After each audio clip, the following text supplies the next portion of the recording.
हरे कृष्णा। तो श्रीमद् भगवद गीता चौथा अध्याय हम लोग दिव्य ज्ञान तो असली श्लोक था जो पहले लास्ट वीडियो आप लोग देखे होंगे। तो अभी पाँचवा अध्याय पढ़ेंगे, कर्मयोग कृष्ण भावना भावित कर्म। इसका अध्याय का नाम है कर्मयोग कृष्ण भावना भावित कर्म। संसार में बहुत से कर्म करते हैं लेकिन कृष्ण भावना भावित होकर कर्म नहीं करते हैं। इस अध्याय का नाम है कर्मयोग। हम लोग तीसरा अध्याय भी पढ़े थे कर्मयोग, उसके बारे में बताया गया था। लेकिन अभी पाँचवा अध्याय जो है कर्मयोग है, कृष्ण भावना भावित कर्म।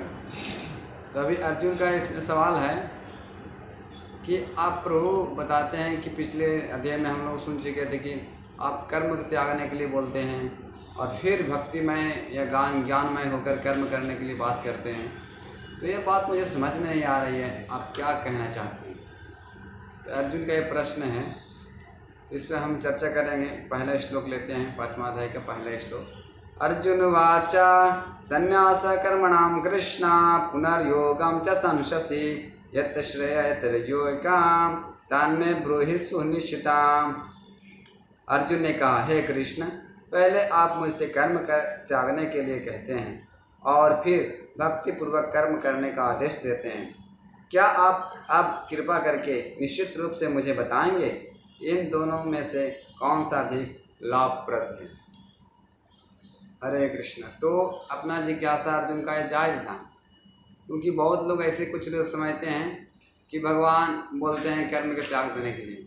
तो शुष्क लोग चिंतन होते हैं, चाहे जो अलग अलग लोग मायावादी, मुक्तिवादी और भुक्तिवादी जो होते हैं वो गलत समझ लेते हैं अर्थ भगवद गीता का। तो इसीलिए अर्जुन यहाँ बहुत अच्छा सबके लिए पूछ रहे हैं।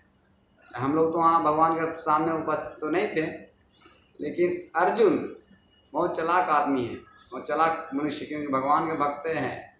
तो हम लोग को चिंता करके हम लोग को हित करने के लिए भगवान से प्रश्न पूछते हैं हम लोग तरफ से।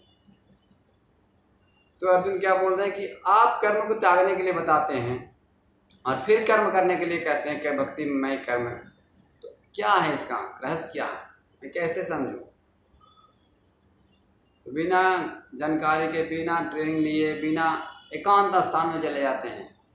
भारत में भी बहुत से ऐसा लोग का धारणा रहता है कि भगवान हिमालय में मिलते हैं, गुफाओं में मिलते हैं, जंगलों में मिलते हैं, बड़े बड़े एकांत जगह में चले जाते हैं। सिर्फ अपने जो मन में आया मन के बुद्धि पर चलते हैं। मनोरथे ना वसितो धावतो, मन के ऊपर चलते हैं लोग। तो मन से ऊपर भगवान नहीं मिलते हैं। तो यहाँ क्लियर करना चाहते हैं अर्जुन, क्या बताइए प्रभु क्या करना है।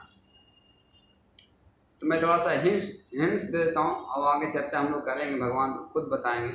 मैं आपको थोड़ा सा चर्चा कर देता हूँ कि ऐसा क्यों पूछ रहे हैं। जैसे क्या है कि भगवान अर्जुन चाह रहे थे ने भगवान जो बात किए हैं कि सकाम कर्मों को त्यागने के लिए, जो हमको भक्ति में कुछ भी मतलब नहीं है वैसा कर्म करने से क्या फ़ायदा। संसार में बहुत से 99.9% लोग ऐसा ही लोग कर्म कर रहे हैं, सकाम कर्म जो बंधन का कारण बनता है। वैसा कर्म ना करने के लिए भगवान बोले हैं।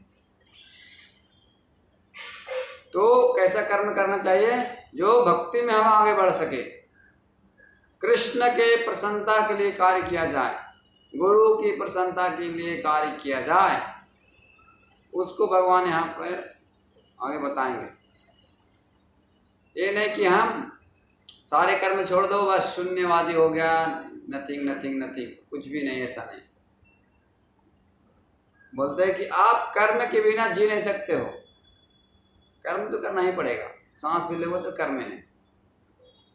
इसलिए हमको कृष्ण के लिए सांस लेना है, कृष्ण के लिए कर्म करना है, कृष्ण के लिए जो भी खाना है पहले भोग लगा के खाना है। तो पूरे क्लियर करना चाहते हैं कि आप कृष्ण के लिए कर्म करो, कृष्ण के लिए प्रसन्नता के लिए कर्म करो। जो कृष्ण के प्रसन्नता के कार्य में नहीं होता है उसका त्याग, उसको छोड़ दो, ऐसा काम मत करो। हम लोग भौतिकतावादी में सुनते हैं ना, भौतिक जीवन में हम लोग चलता है जो समान आदमी, मैं काम करूँगा लेकिन कितना पैसा मिलेगा, मुझे क्या लाभ होगा, ऐसा पूछते हैं कि नहीं। इसी प्रकार से भगवान अर्जुन ये मतलब हमको काम करना चाहिए। कृष्ण प्रसन्न इसमें होंगे क्या? नहीं तो नहीं करूँगा, होंगे तो करूँगा। तो इस प्रकार से ऐसा चर्चा चल रही है।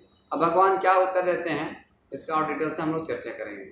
ओके, हरे कृष्णा कृष्ण कृष्ण हरे हरे, हरे राम राम राम हरे हरे।